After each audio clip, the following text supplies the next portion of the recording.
A paz do Senhor, querido professor da Escola Bíblica Dominical. Eu sou o presbítero Janderson Nascimento e estou segundo vice-presidente da Assembleia de Deus aqui em Vitória da Conquista, uma igreja que é pastoreada pelo pastor Davi Oliveira Boa Sorte. E hoje, pessoal, na classe de jovens, chegamos na lição de número 5, onde nós vamos estudar sobre a cura do paralítico de Betesda, analisando os milagres no Evangelho de João, os milagres de Jesus nesse Evangelho. Eu acredito que Deus em Cristo tem uma palavra toda especial para mim e para você. Então vamos que vamos? Vamos aprender um pouco mais da palavra de Deus em nome do Senhor Jesus?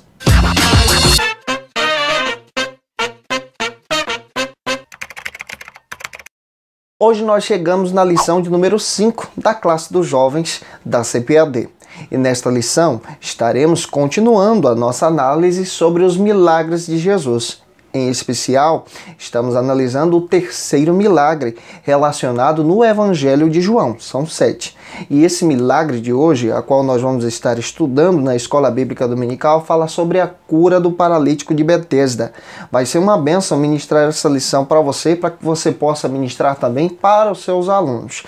Você que está chegando hoje aqui pela primeira vez, eu quero agradecer você. Também te convidar para se tornar um dos nossos alunos, se inscrevendo no nosso canal. Vou ter o prazer de te receber por aqui. Aproveita, deixa aí também o seu likezinho, o seu joinha, porque com isso você acaba ajudando a gente a compartilhar ainda melhor a palavra de Deus. Gente, eu quero agradecer o seu carinho. Quero agradecer você que sempre tem deixado aí o seu comentário, dizendo que está aprendendo conosco, também colocando a sua dúvida. Que Deus possa abençoar você. Eu agradeço também o incentivo de cada um de vocês em nome do Senhor Jesus. Quero lembrar você que eu já estou deixando aí um link na descrição, onde você pode baixar o arquivo em PowerPoint. É muito fácil, é só clicar e baixar automaticamente para que você possa, se você quiser, utilizar esse material em sala de aula. Hoje nós estamos analisando um milagre de Jesus, um milagre apresentado no Evangelho de João. João, ele apresenta 7 milagres no seu evangelho. E é claro que nós estamos analisando o terceiro milagre nessa perspectiva. Hoje nós vamos compreender a respeito do milagre da cura que aconteceu com o paralítico do tanque de Betesda. E vai ser uma bênção entender sobre essa lição. Eu gostaria de orientar você a fazer a leitura bíblica com os seus alunos. Se possível, faça essa leitura bíblica em casa antes. É muito importante que você tenha em mente sobre essa leitura. Logo após, na sua ministração, na sua aula, apresente para os seus alunos o texto do dia. Não se esqueça de apresentar também a síntese, porque a síntese é uma espécie de resumo de tudo aquilo que a gente vai estar aprendendo hoje em sala de aula. Sua lição, querido professor, possui objetivos específicos. E se você observar, nós temos 3 objetivos específicos e é importante ter isso em mente, até mesmo para que você não fuja do assunto da lição. Dá uma olhadinha neles na sua ministração também. A sua lição possui 3 pontos. E uma dica eu quero dar para você, como sempre tenho ministrado e tenho ensinado para vocês aqui também.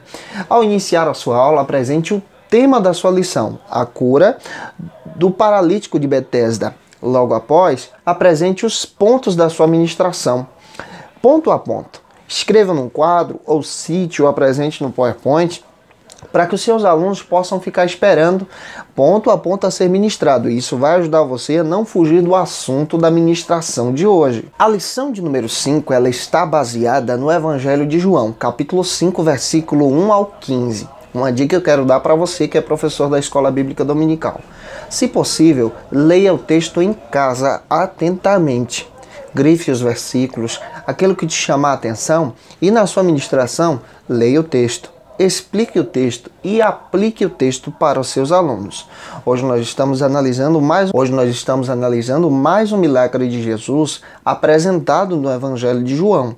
E é importante que você possa entender sobre esse milagre para poder ministrar bem em sala de aula. João capítulo 5, versículo 1, que é o texto onde nós estamos baseados na nossa ministração, diz que Jesus deixa a Galileia e agora ele sobe rumo a Jerusalém. O Evangelho nos informa que Cristo sobe a Jerusalém porque na cidade de Jerusalém havia uma festa dos judeus.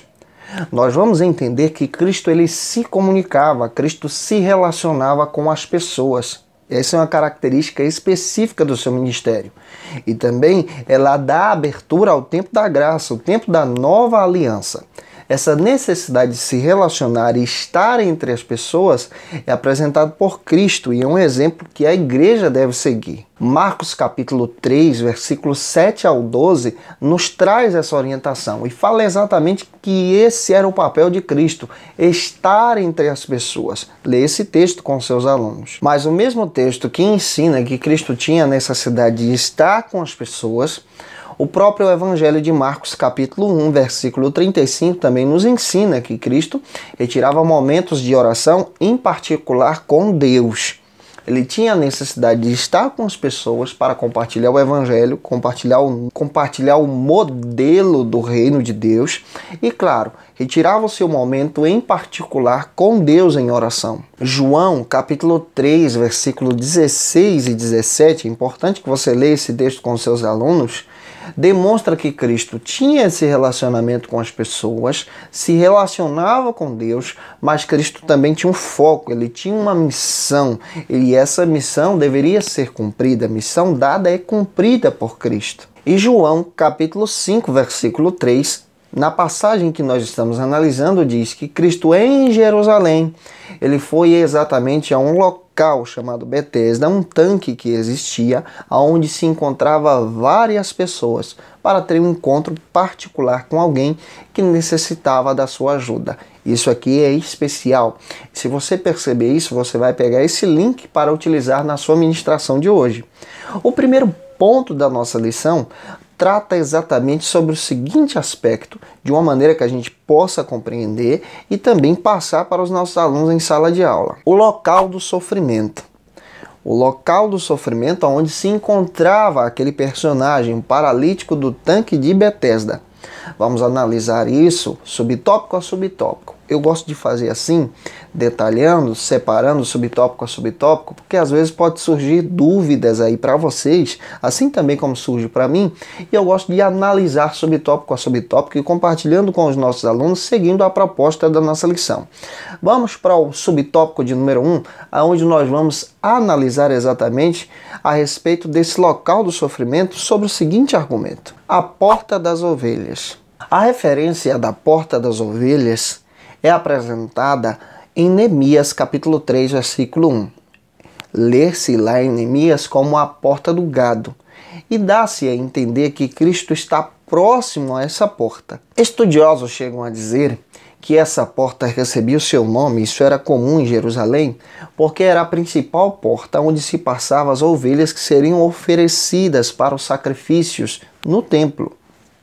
E é claro que entendendo isso aqui e explicando isso para os nossos alunos, nós vamos avançar e vamos para o segundo subtópico para poder entender um pouco mais sobre o que está acontecendo aqui no capítulo 5 do Evangelho de João. E o segundo subtópico analisa exatamente o local específico do milagre, o tanque de Betesda. No quarto evangelho, o Evangelho de João, nos traz uma informação preciosíssima.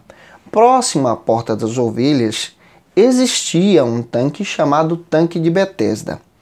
A palavra Betesda pode ser traduzida por misericórdia, o tanque da misericórdia. E se você pegar o capítulo 5 do Evangelho de João, por favor, faça isso, leia o versículo 2 e 3 com seus alunos, o próprio texto vai revelar para a gente que nesse tanque, nesse local de misericórdia, em Betesda, se encontrava várias pessoas enfermas, porque esse tanque também possuía alguns pavilhões onde as pessoas se encontravam ali. E o versículo 4 do capítulo 5 traz um detalhe muito importante. Essas pessoas se encontravam ali no tanque de Betesda porque aguardavam um movimento sobrenatural, o movimentar das águas, por através de uma manifestação angelical. E a pessoa que obviamente caísse no tanque seria envolvida por um milagre. O primeiro que descesse as águas seria envolvida por uma cura.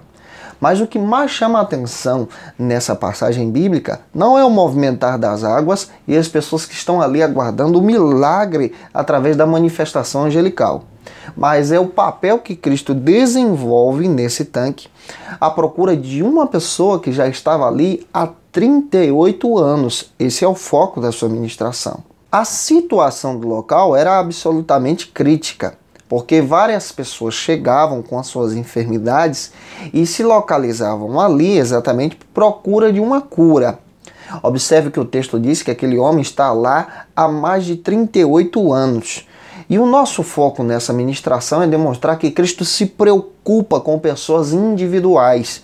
Ele se preocupa com a multidão? Claro que sim. Mas ele se preocupa com restauração pessoal de cada um.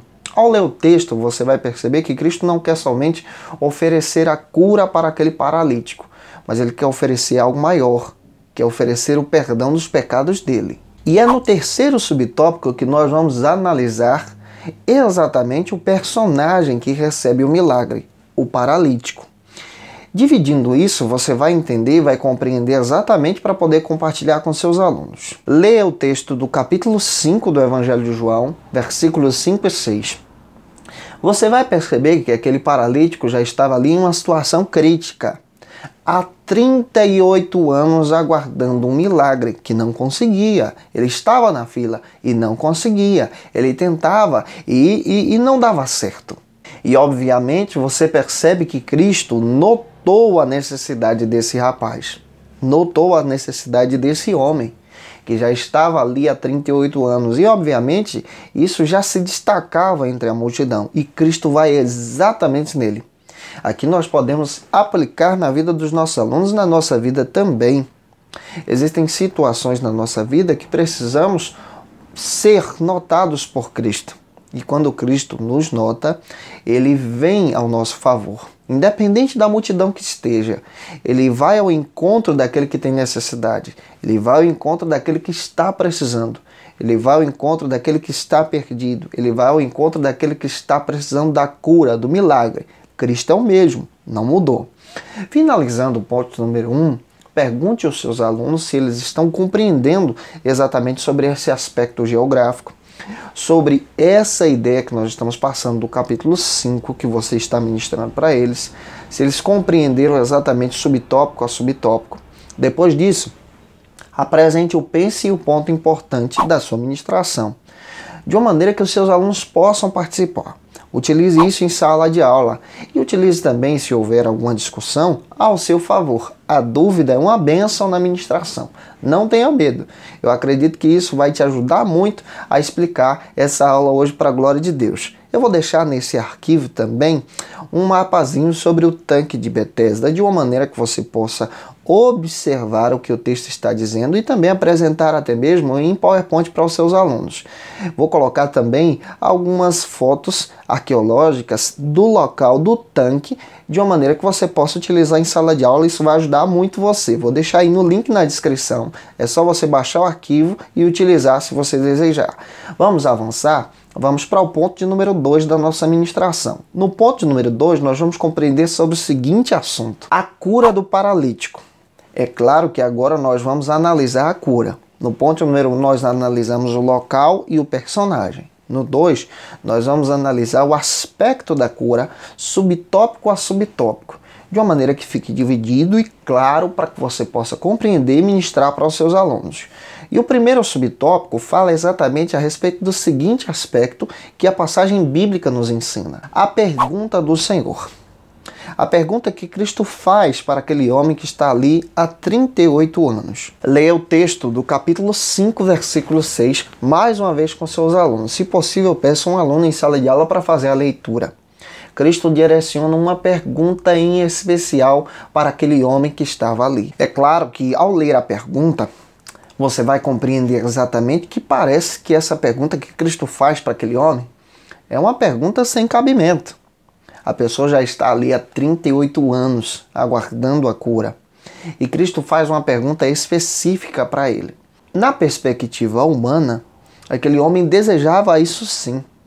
Mas você acaba percebendo que o seu coração se esfria. Há murmuração no coração dele. E se esfria porque ele passa tanto tempo aguardando o milagre e o milagre não acontece. Provérbios 13, 12. Se possível, leia esse texto com seus alunos ao explicar sobre isso.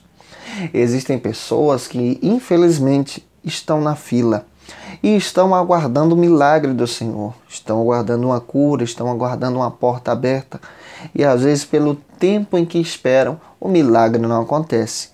Quando a pergunta do Senhor vem, às vezes parece que perdemos a fé e esmorecemos na nossa caminhada. E aqui nós aprendemos outra lição. Nós também podemos ficar deprimidos, também podemos enfraquecer na fé, também podemos perder aquela motivação. Mas o que me chama a atenção nesse texto é que Cristo vem para fortalecer a nossa fé. Cristo vem para nos fortalecer em motivação. Cristo vem para mudar o quadro. Cristo vem para poder levantar aquele homem da sua situação. E ele faz isso conosco também. Vamos analisar o segundo subtópico, avançando sobre esse aspecto. Vamos analisar a resposta do paralítico. No primeiro você percebe a pergunta de Cristo. Agora a resposta do paralítico, como ele se comporta. Leia o texto do capítulo 5, versículo 7 com seus alunos.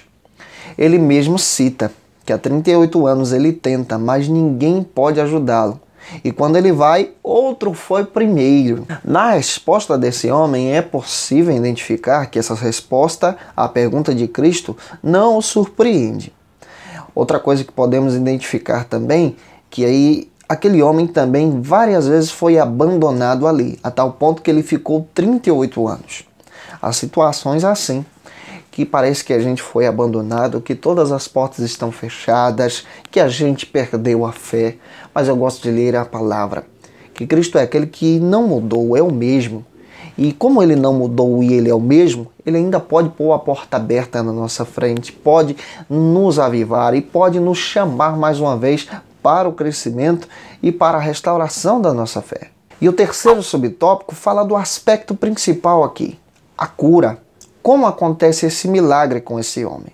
E não obstante a resposta do homem, você percebe o que Jesus faz. Jesus dá uma ordem direta para ele. Levanta-te, toma a tua cama e anda. Leia o texto do capítulo 5, versículo 8. A palavra de Cristo é uma palavra direta. A palavra de Cristo é uma palavra verdadeira. É uma palavra que nos motiva e também nos renova para a glória de Deus. Você percebe que João diz que no princípio ele era a palavra. E quando você analisa o texto de Gênesis, capítulo 1, você descobre exatamente que Deus, ao criar o mundo, ele utilizou a palavra. A palavra é forte. Ele disse, haja, e tudo foi feito. Mas você percebe aqui com esse paralítico que ele também dá uma mesma mensagem com a sua palavra. Levanta-te. E há aqui uma ordenança bíblica que o próprio Cristo dá para esse homem. E quando a palavra de Deus é uma palavra que nos causa essa motivação, essa palavra causa surpresa para aquele que recebe. O paralítico ficou surpreso com essa mensagem. Ninguém nunca tinha dito para ele, levanta-te. Mas você percebe que Cristo diz isso diretamente para ele. Às vezes isso acontece conosco. Esperamos todo tipo de palavra, todo tipo de consolo, mas Deus nos traz uma palavra direta. Levanta-te, enquanto nós estamos caídos, enquanto nós estamos no chão. Quando Cristo nos manda levantar, nós precisamos obedecer como aquele paralítico, porque é exatamente aí que o milagre acontece nas nossas vidas. Ele, em fração de segundos, aquele homem ficou de pé. Aquele homem não precisou entrar no tanque de Betesda, porque o foco dessa passagem não é o milagre do tanque, mas é o milagre que Cristo traz para ele. O foco da nossa vida é seguir a Cristo e não somente buscar as curas. Aquele homem precisava da cura, mas agora ele entende a palavra de Deus na sua vida e ele compreende e obedece. Deus disse, levanta-te, ele se levantou. E o milagre aconteceu. Deus também fala isso para a gente. Ele nos diz para levantar. E o milagre acontece quando nós obedecemos a sua voz. Será que você tem obedecido à voz do Senhor? Entenda isso. Pergunte aos seus alunos se eles compreenderam sobre esse aspecto da cura, sobre esse movimentar, sobre essa atitude que Cristo traz para aquele homem e explique para eles de uma forma bem clara. Apresente o pense e o ponto importante. E é claro que Deus em Cristo vai te usar poderosamente, sim, em nome do Senhor Jesus. Então, vamos finalizar nossa lição. O terceiro ponto fala de um aspecto que aquela cura causou. A controvérsia sobre o dia de sábado. Aquela cura era uma cura específica para aquele homem precisava. Mas aos olhos da religião, isso não poderia acontecer, porque no dia de sábado, o povo deveria se consagrar a Deus e não deveria tomar certo tipo de atitude, como levar a sua cama. A cura e a ordem que Cristo dá para aquele homem é específica: levanta-te, toma a tua cama e anda. No aspecto judeu, no aspecto religioso, levar a cama aqui era uma espécie de trabalho, esforço físico. E para o religioso isso não deveria ser feito. É claro que existem pessoas que acabam tendo um coração duro religioso. Se esquecem do principal, do milagre que está acontecendo, mas se preocupam com os detalhes. Existem pessoas que infelizmente hoje estão na igreja que se preocupam muito com os milindres, com os detalhes, e se esquecem do cuidado da ovelha, da pessoa que precisa da restauração. Observam, por exemplo, a maneira de se vestir, a maneira de se comportar, a maneira de agir, e se esquecem do principal, da restauração da pessoa, que ela ainda está em processo de crescimento, ainda está sendo restaurada com o Senhor. E criticam essa pessoa porque ela está tomando determinadas atitudes que ainda não aprendeu, até mesmo porque Cristo orientou ela a seguir assim. A gente precisa compreender sobre isso. Vamos analisar o primeiro subtópico de uma maneira bem clara, de uma maneira específica, para que a gente compreenda isso e compartilhe com os nossos alunos. O sábado como necessidade imprescindível e também um princípio.